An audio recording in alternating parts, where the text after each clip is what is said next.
ಬೇಸಿಗೆ ಕಾಲ ಅಂತೂ ಮುಗಿತಾನೇ ಬಂತು. ಮುಂಗಾರು ಮಳೆ ಕೂಡ ಪ್ರಾರಂಭವಾಗಿದೆ. ಮಳೆಯನ್ನು ಮತ್ತು ಈ ಹಸಿರನ್ನು ನೋಡೋಕ್ಕೆ ಒಂಥರ ಖುಷಿಯಾಗುತ್ತೆ. ಇಂಥ ಟೈಮಲ್ಲೇ ಸಂಜೆ ಏನಾದರೂ ತಿನ್ನಬೇಕು ಅನಿಸುತ್ತೆ. ಅದಕ್ಕೋಸ್ಕರನೇ ನಾನಿವತ್ತು ವೆಜ್ ಪಪ್ಸ್ ಮತ್ತು ಟೀಯೊಂದಿಗೆ ಸ್ನ್ಯಾಕ್ಸ್ನ ಸ್ಟಾರ್ಟ್ ಮಾಡ್ತಾ ಇದ್ದೀನಿ. Hello friends, welcome back to my YouTube channel. Oven ಇಲ್ದಲೇ ಮನೆಯಲ್ಲೇ ಯಾವ ರೀತಿ ಒಂದು ವೆಜ್ ಪಪ್ನ ಮಾಡೋದು ವಿಧಾನವನ್ನು ಶೇರ್ ಮಾಡ್ತಾ ಇದ್ದೀನಿ. ಈ ಒಂದು ಸ್ನ್ಯಾಕ್ಸ್ನ ಮಾಡಲಿಕ್ಕೆ ನಾನಿಲ್ಲಿ ಮೊದಲು ಒಂದು ಮಿಕ್ಸಿಂಗ್ ಬೌಲ್ಗೆ 1 ಬೌಲಷ್ಟು ಮೈದಾ ಹಿಟ್ಟನ್ನು ತೆಗೆದುಕೊಂಡಿದ್ದೀನಿ. ಇದಕ್ಕೆ ನಾನಿಲ್ಲಿ 1 ಟೇಬಲ್ ಸ್ಪೂನಷ್ಟು ಬೆಣ್ಣೆನ ಹಾಕ್ತಾ ಇದ್ದೀನಿ. ಬೇಕಾದರೆ ತುಪ್ಪ ಕೂಡ ಹಾಕ್ಕೋಬೋದು. ಜೊತೆಗೆ 1 ಚಿಟಿಕೆಯಷ್ಟು ಸ್ವಲ್ಪ ಉಪ್ಪನ್ನು ಕೂಡ ಹಾಕ್ಕೊಂಡು ಇದನ್ನು ಫಸ್ಟು ಚೆನ್ನಾಗಿ ಮಿಕ್ಸ್ ಮಾಡ್ಕೋಬೇಕು. ಹಿಟ್ಟು ಮತ್ತು ಬೆಣ್ಣೆ ಚೆನ್ನಾಗಿ ಹೊಂದ್ಕೋಬೇಕು. ಅಲ್ಲಿವರೆಗೂ ಇದನ್ನು ಚೆನ್ನಾಗಿ ಮಿಕ್ಸ್ ಮಾಡ್ಕೋಬೇಕು. ನಂತರ ಸ್ವಲ್ಪ ನೀರನ್ನು ಹಾಕಿ ಮಾಮೂಲಿಯಾಗಿ ನಾವೇನು ಚಪಾತಿ ಹಿಟ್ಟನ್ನು ಕಲಿಸ್ತೀವಲ್ಲ ಅದೇ ಥರನೇ ನಾದ್ಕೋಬೇಕು.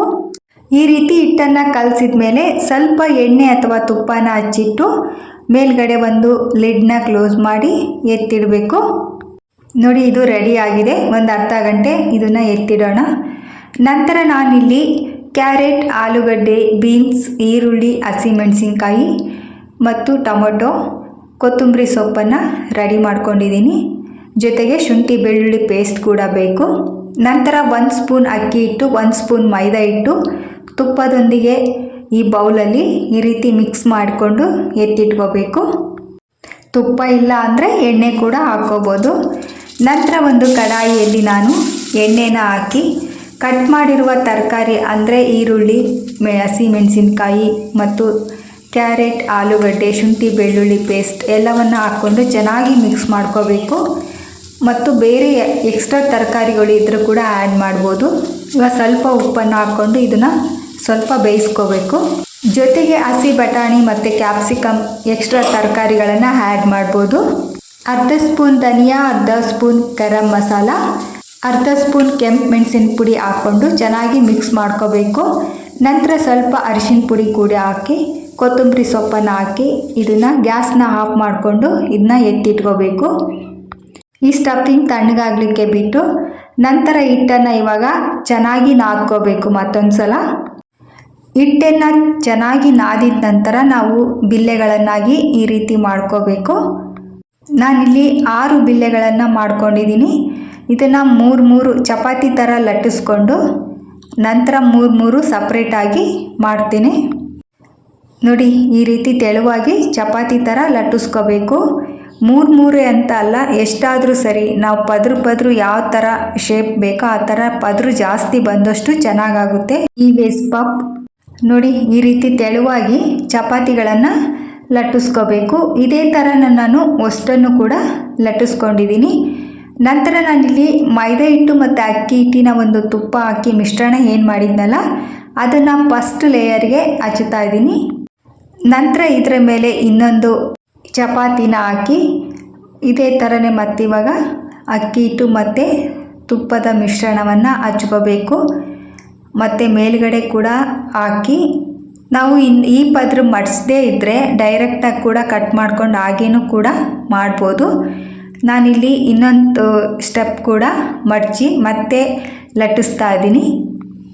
ಇದು ತುಂಬ ಸ್ಮೂತಾಗಿ ಬರುತ್ತೆ, ಲೇಯರ್ ಕಾಣಿಸೋದಿಲ್ಲ ಈ ಥರ ಮಾಡೋದ್ರಿಂದ. ಇಲ್ಲ ಅಂದರೆ ನೆಕ್ಸ್ಟ್ ಇನ್ನೊಂದು ಥರನೂ ತೋರಿಸ್ತೀನಿ. ಇನ್ನು ಉಳಿದಿರೋ 3 ಚಪಾತಿನೂ ಕೂಡ ಇದೇ ಥರ ಲೇಯರ್ ಆಗಿ ಹಚ್ಕೋಬೇಕು. ಇದೇ ಥರ ಒಂದು ಮಡ್ಚ್ಕೊಂಡು ಸೈಡ್ಗೆ ಎತ್ತಿಟ್ಕೊಳ್ತಾ ಇದ್ದೀನಿ. ನಾನು ಒಂದನ್ನು ಇಲ್ಲಿ ತ್ರಿಕೋನ ಆಕಾರದಲ್ಲಿ ಮಾಡ್ತೀನಿ, ಇನ್ನೊಂದನ್ನು ಸ್ಕ್ವೇರ್ ಶೇಪಲ್ಲಿ ಮಾಡ್ತೀನಿ. ನಮಗೆ ಯಾವ ಶೇಪ್ ಬೇಕೋ ಅದೇ ಶೇಪಲ್ಲಿ ಕೂಡ ಮಾಡ್ಕೋಬೋದು. ಸೈಜ್ ಕೂಡ ಅಷ್ಟೇ, ಸಣ್ಣದು ದೊಡ್ಡದು ನಾವು ಯಾವ ಥರ ಬೇಕಾದರೂ ಮಾಡ್ಕೋಬೋದು. ಇದನ್ನು ಮತ್ತೊಂದು ಸಲ ಇವಾಗ ಲಟ್ಟಿಸ್ತಾ ಇದ್ದೀನಿ. ಈ ಥರ ಲಟ್ಟಿಸ್ಕೊಂಡು ನಾವಿದನ್ನ ಸೈಡ್ ಕಟ್ ಮಾಡ್ಕೋಬೇಕು. ಇಲ್ಲಿ ಸ್ಕ್ವೇರ್ ಶೇಪ್ ಬರಲಿಕ್ಕೆ 2 ಕೂಡ ಇದು ಲಟ್ಟಿಸ್ಕೊಂಡು ಇಟ್ಕೊಂಡಿದ್ದೀನಿ. ಈ ರೀತಿ ಸೈಡ್ ಎಡ್ಸ್ ಎಲ್ಲ ಕಟ್ ಮಾಡಿ ಅದನ್ನು ಎತ್ತಿಟ್ಕೊಂಡು ಚಾಕುದಿಲೆ ಈ ರೀತಿ ಕಟ್ ಮಾಡ್ಕೋಬೇಕು. ಸೈಜ್ನ ನಾವು ಹೇಳಿದ್ವಲ್ಲ, ಮತ್ತೆ ಒಂದು ಸಲ ಕಟ್ ಮಾಡಿದರೆ ಸಾಕು. ಅಥವಾ ಇಲ್ಲಿ ಚಿಕ್ಕ ಬೇಕಂದರೆ ನಾನು ಈ ರೀತಿ ಕಟ್ ಮಾಡ್ಕೊಂಡಿದ್ದೀನಿ. ಇವು ಸ್ವಲ್ಪ ಚಿಕ್ಕವಾಗಿವೆ. ಈ ಥರ ಕಟ್ ಮಾಡಿದ ನಂತರ ನಾವೇನು ಸ್ಟಫಿಂಗ್ನ ರೆಡಿ ಮಾಡ್ಕೊಂಡಿದ್ವಲ್ಲ ಅದನ್ನು ಸ್ವಲ್ಪ ಮಧ್ಯಕ್ಕೆ ಹಾಕಿ ಈ ಎಡ್ಜನ್ನು ಸ್ವಲ್ಪ ಸೈಡ್ಗೆ ಈ ರೀತಿ ಪ್ರೆಸ್ ಮಾಡ್ಕೋಬೇಕು ಅಷ್ಟೇ. ಜಾಸ್ತಿ ಏನು ಪ್ರೆಸ್ ಮಾಡೋ ಅಗತ್ಯ ಇಲ್ಲ. ಓವನ್ನಲ್ಲಿ ಮಾಡೋದಾದರೆ ಸ್ವಲ್ಪ ಪ್ರೆಸ್ ಮಾಡಿದರೆ ಸಾಕು. ಇನ್ನು ಎಣ್ಣೆಯಲ್ಲಿ ಫ್ರೈ ಮಾಡೋದ್ರಿಂದ ಸ್ವಲ್ಪ ಜಾಸ್ತಿನೇ ಪ್ರೆಸ್ ಮಾಡೋಕ್ಕಾಗುತ್ತೆ. ಇಲ್ಲ ಅಂದರೆ ಎಣ್ಣೆಯಲ್ಲಿ ಹಾಕಿದಾಗ ಓಪನ್ ಆಗೋ ಚಾನ್ಸಸ್ ಇರುತ್ತೆ. ಈ ಸ್ಟಫಿಂಗ್ನ ನಮ್ಮ ಅಗತ್ಯಕ್ಕೆ ತಕ್ಕಂತೆ ತುಂಬಿಕೊಂಡು ಈ ರೀತಿ ಎಲ್ಲವನ್ನು ಕೂಡ ಇದೇ ಥರನೇ ಮಾಡ್ಕೋಬೇಕು. ಮೊದಲನೇ ಚಪಾತಿ ಹಿಟ್ಟನ್ನು ಈ ರೀತಿ ತ್ರಿಕೋನ ಆಕಾರದಲ್ಲಿ ಮಾಡ್ತಾಯಿದ್ದೀನಿ. ಇನ್ನೊಂದು ಎರಡನೇ ಚಪಾತಿ ಹಿಟ್ಟೇನಿತ್ತಲ್ಲ ಅದನ್ನು ಸ್ಕ್ವೇರ್ ಶೇಪಲ್ಲಿ ಮಾಡ್ತಾಯಿದ್ದೀನಿ. ಎಲ್ಲವನ್ನು ರೆಡಿ ಮಾಡಿಟ್ಕೊಂಡು ಇವಾಗ ಎಣ್ಣೆ ಕೂಡ ಕಾದಿದೆ. ಫ್ಲೇಮ್ನ ಕಡಿಮೆ ಮಾಡಿಕೊಂಡು ಆದಷ್ಟು ಬ್ರೌನ್ ಕಲರ್ ಬರೋವರೆಗೂ ಇವನ್ನ ಫ್ರೈ ಮಾಡ್ಕೋಬೇಕಾಗುತ್ತೆ. ಜಾಸ್ತಿ ಫ್ಲೇಮ್ನ ಜಾಸ್ತಿ ಮಾಡೋದ್ರಿಂದ ಒಳಗಡೆ ಬೇಯೋದಿಲ್ಲ. ನಾನು ಇವನ್ನ ಎರಡನೇ ಸಲ ಮಾಡಿರುವ ಸ್ಕ್ವೇರ್ ಶೇಪಿನ ಒಂದು ಪಪ್ಸ್ ಇದು ಇವಾಗ ಲೇಯರ್ ಆಗಿ ಕಾಣ್ತಾ ಇದೆ ನೋಡಿ. ಇವಾಗ ರೆಡಿಯಾಗಿದೆ ವೆಜ್ ಪಪ್ಸ್. ಇದನ್ನು ನಾನಿಲ್ಲಿ ಕಟ್ ಮಾಡಿ ಕೂಡ ತೋರಿಸ್ತಾ ಇದ್ದೀನಿ ಯಾವ ಥರ ಬಂದಿದೆ ಒಳಗಡೆ ಎಲ್ಲ ಅಂತ. ಈ ಥರ ತರಕಾರಿ ಪಲ್ಯನ ಜಾಸ್ತಿ ಇಷ್ಟಪಡೋರು ಈ ಸ್ಟಫಿಂಗ್ನ ಜಾಸ್ತಿ ಒಳಗಡೆ ದೊಡ್ಡದು ಮಾಡಿಕೊಂಡು ತುಂಬ್ಕೋಬೇಕು. ಟೇಸ್ಟ್ ಕೂಡ ಅಷ್ಟೇ ತುಂಬ ಚೆನ್ನಾಗಿರುತ್ತೆ. ಸೇಮ್ ಬೇಕ್ರಿಯಲ್ಲಿ ಏನು ತಿಂತೀವಲ್ಲ ಅದೇ ಥರನೇ ಬರುತ್ತೆ. ಇದ್ರ ಜೊತೆಗೆ ನಾನಿಲ್ಲಿ ಟೀ ಕೂಡ ರೆಡಿ ಆಗ್ತಾ ಇದೆ ಒಂದು ಕಡೆ. ಈ ಟೀಗೆ ನಾನು ಸ್ವಲ್ಪ ಶುಂಠಿ ಏಲಕ್ಕಿನ ಕೂಡ ಹಾಕ್ಕೊಂಡು ಚೆನ್ನಾಗಿ ಕುದಿಸ್ಕೋತಾ ಇದ್ದೀನಿ. ಈ ಮಳೆಗಾಲದಲ್ಲಿ ಈ ಶುಂಠಿ ಟೀ ಅಂತೂ ಇನ್ನೂ ಚೆನ್ನಾಗಿರುತ್ತೆ. ಈ ಟೀ ಕೂಡ ರೆಡಿಯಾಗಿದೆ. ಇದಕ್ಕೆ ಹಾಲನ್ನು ಹಾಕಿ ಇವಾಗ ಕಪ್ಗೆ ಕೂಡ ಹಾಕ್ಕೊಳ್ತಾ ಇದ್ದೀನಿ. ನೀವು ಕೂಡ ಟ್ರೈ ಮಾಡಿ. ವಿಡಿಯೋ ಇಷ್ಟ ಆದರೆ ಲೈಕ್ ಕೊಡಿ.